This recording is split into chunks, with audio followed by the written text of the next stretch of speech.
Okay guys, well I'm playing with a new camera today, so kind of bear with me. Hopefully I'm trying to get more of an office setup or a studio setup, such as it is, to be able to do stuff from my desk a little more easily rather than having to take the time to set up a camera and everything. So anyway, this is a little follow-up eBay edition, Fleabay edition, and I'm going to go through some of this stuff very quickly now. I'm kind of disappointed this morning because yesterday evening when I looked, why there was a Atlas mill listed, and I'll come back and talk about it at the very end of this. It was a complete machine being sold by a seller that I have spoken of quite often here recently, that I personally had blacklisted, but and I want everybody to know that these are my opinions. You know, when I put out condition and everything, why this is my opinion of these machines. Hopefully you can glean some information on what to look for. And I wanted to dig into this mill fairly deep because there was a lot of things to look at for when you are shopping for a milling machine. So I don't find it this morning, and I don't really understand why the when I search on the seller itself, why it only shows a couple of things and nothing related to machine tools. And he historically sells a tremendous amount of machine tool parts, although some of the things in my save list I can still go look at. So I may have been blocked in there. I don't know exactly what the deal is. We'll find a workaround about that, but I'm going to come back and talk about it because I did find a image on this mill from several years ago that I believe to be the same mill. So we're going to look at it. I'm going to tell you what I remember. But anyway, let's quickly go through the rest of this here. A couple of days ago, after I did my last Fleabay edition, I saw a few items from a seller that kind of intrigued me a little bit. So I'm going to go through some of this other stuff fairly quickly, and then we'll come back to it. I do see under milling machines there's a OEM Atlas milling machine and shaper vice controls crank handle. I watched this when it was listed, and it's got 9 bids now. It's up to $50 and $8.50 shipping. I think that's still a fair price for it. Let's go in here and look at it very quickly. There's no sense in reading the description. I'll just bring up the picture of it so we know what we're talking about. This is one of the Fairmont handles. This is what you historically find on these Atlas mills, and they fit the mill, the shaper, and I don't believe they got an application on the lathe, but they fit both the mill and the shaper.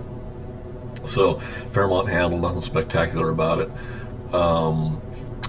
We talked before about the reproduction handles being out there, that another seller was selling new handles for, well, they jumped very quickly here a few months ago up to that $90, and I think they're now to about $110 is what he's selling them for. We looked at these, and I kind of researched it a little bit and found out that they're a Martin handle, and they can be found if you search for them a little bit. I think new, they go for about $50. So every once in a while you'll see one of these pop up with the wrong size hole in it and everything. What are these? Crap, I don't even remember what they're supposed to be. This one shows a 392. 375 may be correct. Anyway, go back and research that before you spend your hard-earned money on a used handle. Now, I believe from his description and everything that this is a proper handle, so I think they probably have got a 3/8 square. My memory's kind of eluding me today. So this has been used. You can see the marks on it there. But good functional handle. You know, if it goes for that $50, that's a reasonable price. Much more than that, and I think we're getting a little expensive. Anyway.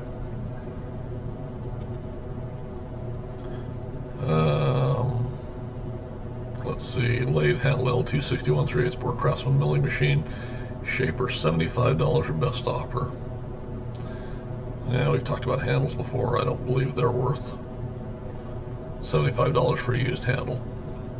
Anyway, we've talked about that here, and then we're back to stuff that we've seen before. So no great shakes there. Shaper stuff. What do we got? Nothing we haven't talked about there, I don't think. So let's just move right on to lathes. Now here's a New listing for a 42-inch 10-inch Atlas Craftsman, a TH42, 1950 or best offer. I've not seen this one. Let's see what it looks like very quickly. So it's been around, not a name that I really recognize, but that doesn't mean anything. Atlas TH42 10-inch lathe. Nice, quiet, and smooth running lathe. The piping under the lathe does not come with it. Let's look at the pictures. Look at the pictures and see what we've got.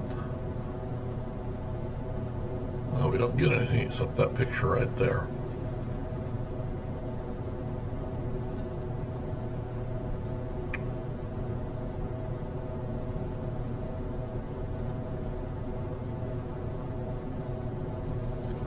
Can't really tell a tremendous amount.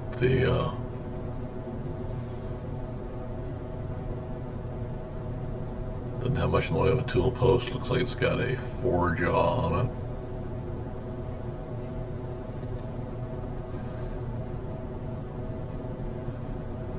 Looks like we see quite a bit of wear down through here, although there again from the pictures you can't tell.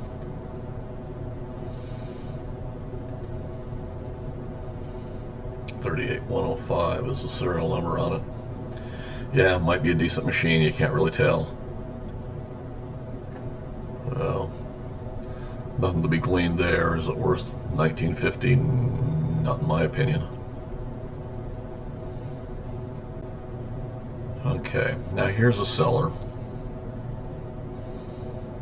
There's 3 items here. This is one that stood out to me. This is a seller that's been around, and I've not purchased from them. I probably won't, but nonetheless, they've got quite the little description about being a family-owned company and all that stuff. So here we have a 10-12-inch metal lathe, cross-slide lead screw and brass nut. Nice, $125. And let's look at the description, and I'm not going to go on down through their bottom stuff, but the description says there's almost no backlash. I can't imagine it's even 2 to 3 thousandths. If you buy and aren't happy, you can send it back. However, I don't think that will happen. This part will give you years of accuracy.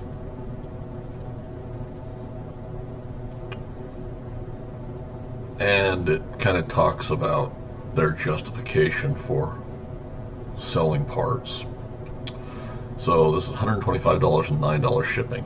So let's look at this picture. Let's see, we better look at let's look at the big pictures and then we'll go back. So here it shows it's awful bright and shiny, got a nice matte finish. The handle and everything all has a pretty nice even matte finish. Nice, pretty shiny brass nut in the shim. Boy, that's a good looking part there.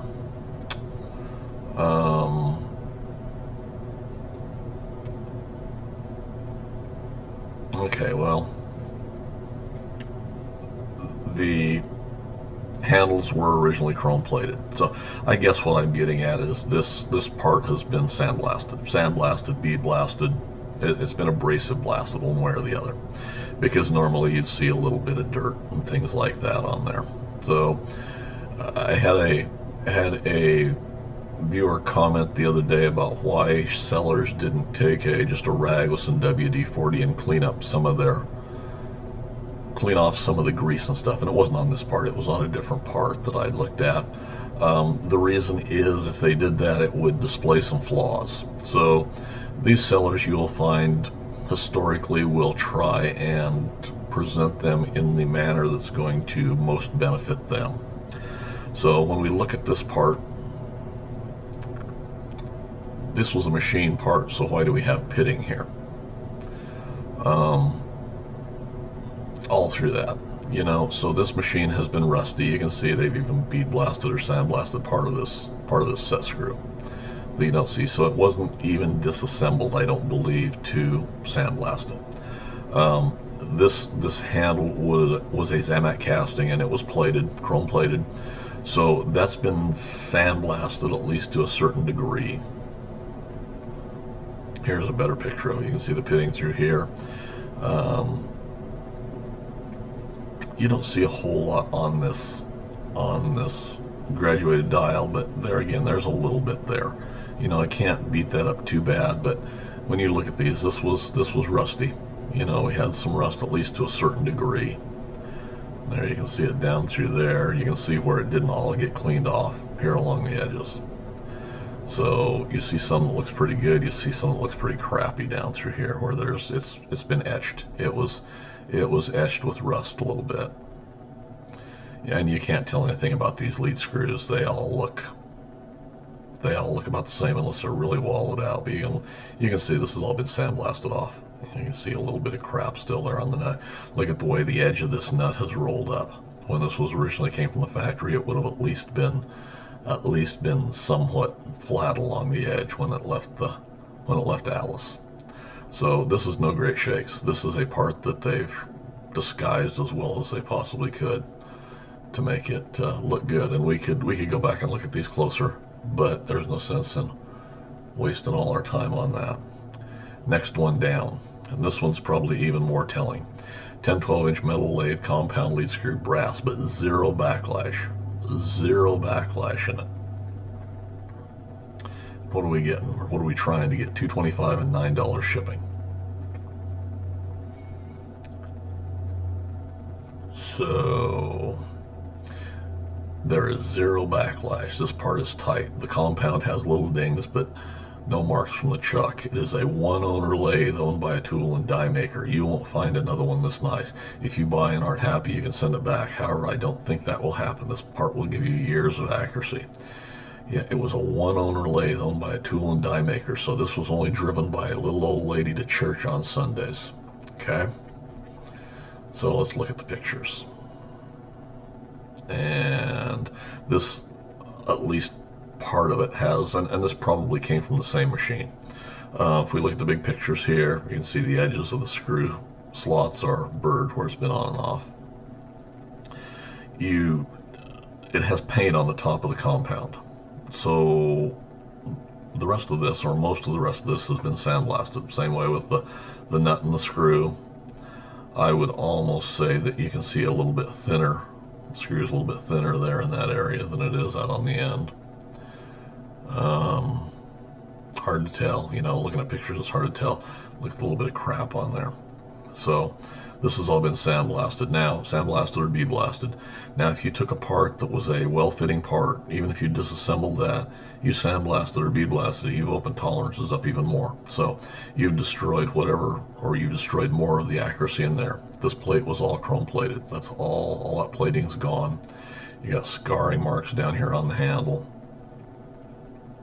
Got some little scarf marks and a little bit of corrosion or etching on the dial. That's not that unusual in the dial area, but we're hiding things. We're not giving a accurate description. Now see there again, this whole assembly, both arms and then the cross knob were all chrome plated.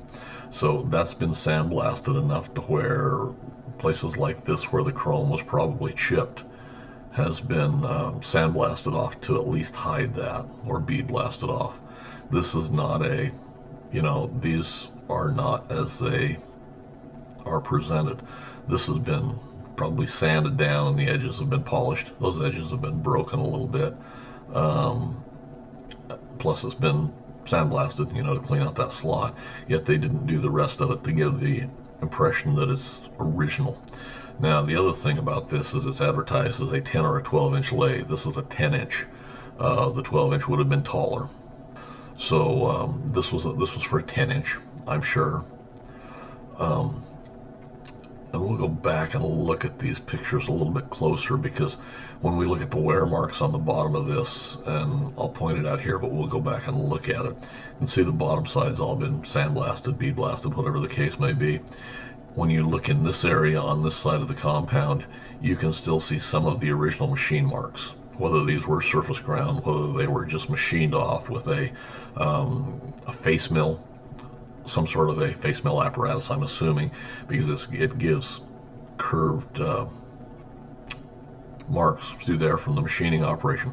When you look at it in this area here, it still has some little leftover markings of those. When you look at this area here and up this side, why they're all worn off. So this is not a cherry, you know. there again, we're back to those same old things that they're gonna tell you that these are in perfect condition and excellent condition. It was only driven by a little old lady to church on Sundays, but in reality, that's not the truth of the matter. These are all well worn. Yeah, now see, here's put back together. Would we really expect this area and this area to be all nice and clean, and then have all this wear on top of the compound? These are just things to look for. You know, they're not as they are being presented. Now, if we go back and look at these a little bit closer here, yeah, you can look at the screws and see how the heads on those are burred up. Yeah, that handle has been has definitely, well, it's all been sandblasted off, but you can see there in the middle section why it looks like there's a couple places where the chrome is actually chipped off or is still there and didn't get sandblasted or bead blasted off. This is garbage here. Look at how thin the threads are. They're close to the nut in comparison to up at the ends.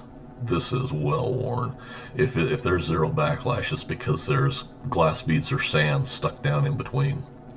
Otherwise, this thing's a real piece of work.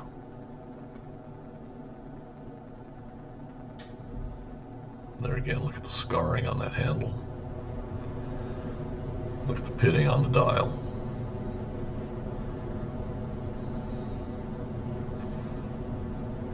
Yeah, this was only driven by a little old machinist, tool and die maker.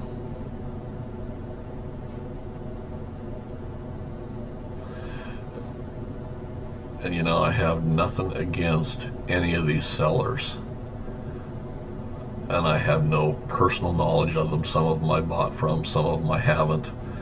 I would say that's been filed down and then sanded along the edges, filed along the edges, something to get rid of any burrs and marks that are there.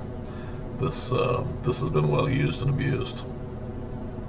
I have no personal knowledge of these sellers, and I have no bone to pick with any of them personally, other than the fact that they're trying to pass off this crap as virtually new.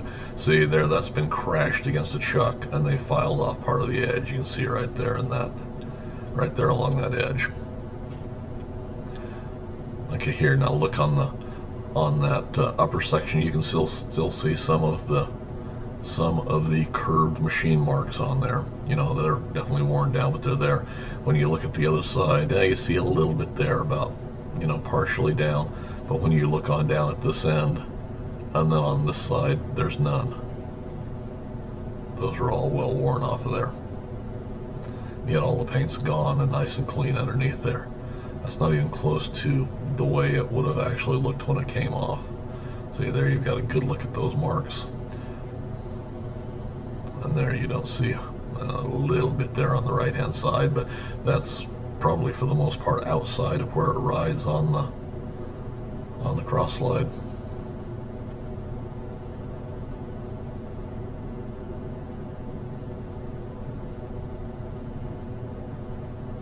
Yep, that's not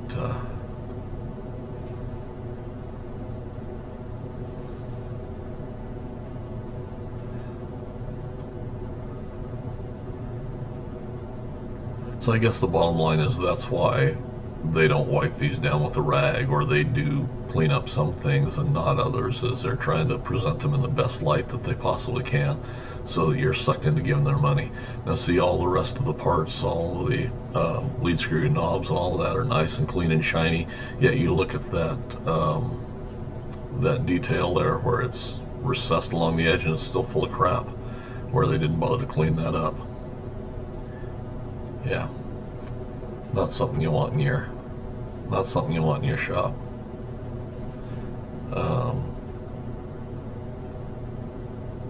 So that's really all that's worth looking at there. Let me go back one more time, and then we'll talk about this milling machine stuff. There was a mill listed here, and I believe it was this milling machine here, although it had been redone. It's been repainted. It was presented as having been completely reworked and completely disassembled, everything cleaned, every part cleaned up and polished and everything. Now there's a few indications, and this is a photo from 2010, and it appeared on one of the forums. It was the same color mill, or it's been repainted in the same color. Few indications that lead me to believe it was the same mill or the same basic mill. Now, the machine that's listed was repainted in this color, and it's a parts machine. You know, this was not a complete machine that this seller is selling. And this is a seller that's noted for being way high priced on stuff. And I think he has this listed for $3,000 or $3,100, something like that. So anyway, the things that lead me to believe it's the same mill is this handle. You know, the handle itself looks to be this way. It is this straight handle. It's a replacement. It's not an Atlas handle. That's number one. The knobs look to be about the same, in about the same condition, although, you know, maybe I'm right there, maybe I'm wrong, I don't know. The speed chart, or the speed cover here, and the speed chart are look to be in the same condition. They're the earlier brass plates, and they look to be about like that. Now, this machine has no power feed on it, and that's one of the things that's discussed about this machine when the guy purchased it, is once he got to looking at it, it's missing the power feed mechanism under it, and everything basically related to that. Now, when you look at the machine that's listed there, and I'm going from memory here, just the things that stood out to me, it did not have a chuck here, and it looked considerably better. Looks to be the same color, but looks to be considerably better. The speed chart and the feed chart here, or with the feed window, look to be in exactly the same condition. Nothing was done there. There's no switch on this one. What else was different? Okay, that's what stood out to me as being the same as this machine, or this machine being the same as the one that was listed. Now, the one that was there is considerably more cleaned up, repainted in this color. The paint job is no great shakes. It showed a picture with this door open, and you can see the lines where it had already worn through the paint. So you didn't see anything there. It did have a power feed mechanism on it that was all stripped down, completely bare. You know, as far as paint, there was no paint on it or anything. It had a Atlas badge on it, I believe, if I remember correctly.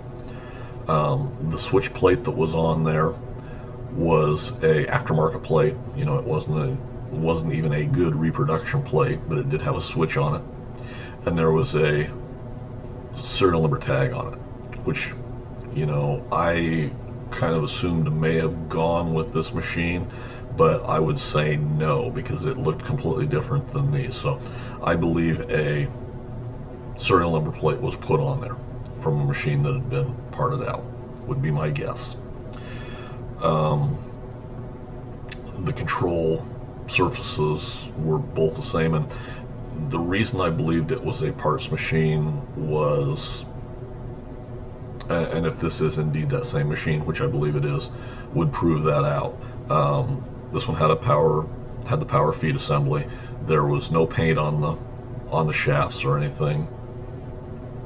This pin that would have gone through here, and these were either pinned or bolted.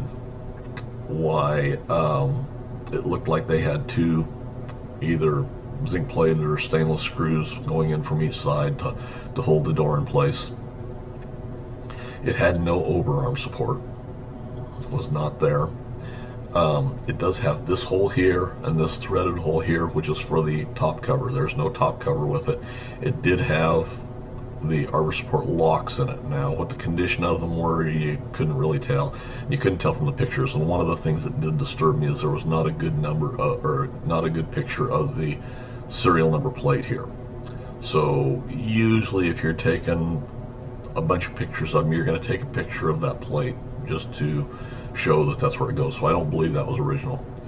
This had been changed out. I believe it had a actual handle on it. The lock on this second screw was a big round chrome knob. I don't remember what it was. There was no chuck here.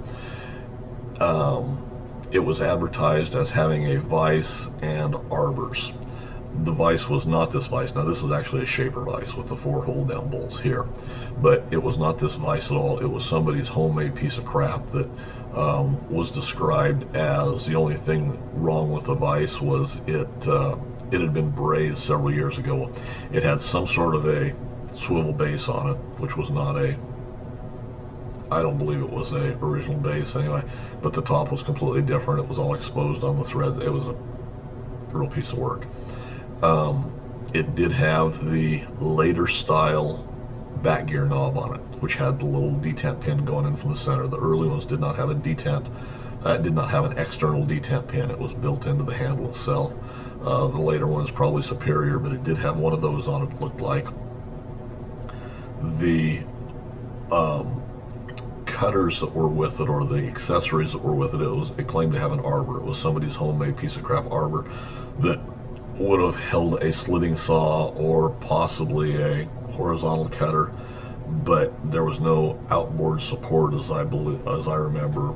It was somebody's homemade something or other that was not a proper, even close to being a proper arbor for it. There was no drawbar. There was a couple of cutter holders. Now, whose manufacturer they were, whether they were indeed Atlas, whether they even fit the machine, I don't know. But anyway, they were there. Everything was kind of rusted up there and looked kind of scabby and was not right. And that's all I really remember that you could see from the front of the machine. When you looked on the drive assembly of the machine, they showed a picture with the top cover open, rather than having the little lock that would go on, which was a, let's get the book out.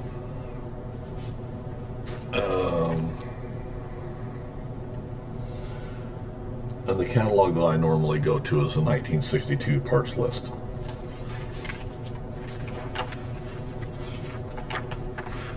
So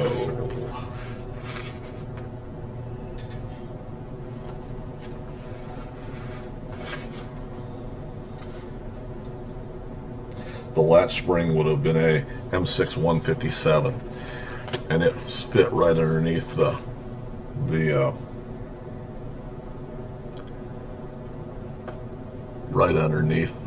right in front of the knob that was on top, and there was a knob on top of this guard. It was gone, and there was just a little pad of some sort of a little sticky pad, a little square or rectangular piece of adhesive, something or other, to cushion that was stuck on there. When you looked inside the cover, the pulleys from the motor were not original. It was only a single step pulley, whereas originally it was a 2-step pulley, and that was verified by the speed chart that was on the front, because it showed the speeds on it, showed having a 2-step pulley on there. So that had been changed. It had a Craftsman motor on it, which would have been fine if this was a Craftsman mill, but it had Atlas badging on it. So, and the motor, I would suspect, was just somebody's Craftsman, or, you know, this guy buys and sells this Atlas stuff. So I suspect that it was just a motor he had sitting that he slammed onto this machine. The other countershaft pulley that went to the spindle, I believe, was a later model pulley. It very probably was an Atlas pulley, but from looking at the back of it and the way it was cast, I believe it was probably the supports in there were probably a later model pulley that was put on there. So this was a parts machine, and if this is indeed the same machine, why, you can see the condition of it here, and then if you look at it compared to that other listing, why, if it appears again, or if we can find it, or maybe you guys can see it and I just can't see it, when you go back and look at that, why, you'll be able to form your own opinions on it. But you know, when I look at the machine, I would have, and it's tough for me to do this without actually looking at the machine because you're not getting the gist of what I'm seeing. But in my opinion, that's a $800 machine, you know, in the condition that he's presented it in. And I honestly feel that's being generous. So you're not getting any great shakes there for it to be $3,000 or $3,100 and then shipping if you're not going to pick it up. Why, that's a real ripoff. So anyway, hopefully you find that a little bit informative. As always, comments or suggestions, leave them in the comments section for me below. I'm going to get around and edit this and post it for you guys. Comments, suggestions, leave them in the comments section for me below. And as always, guys, thanks for taking the time to watch.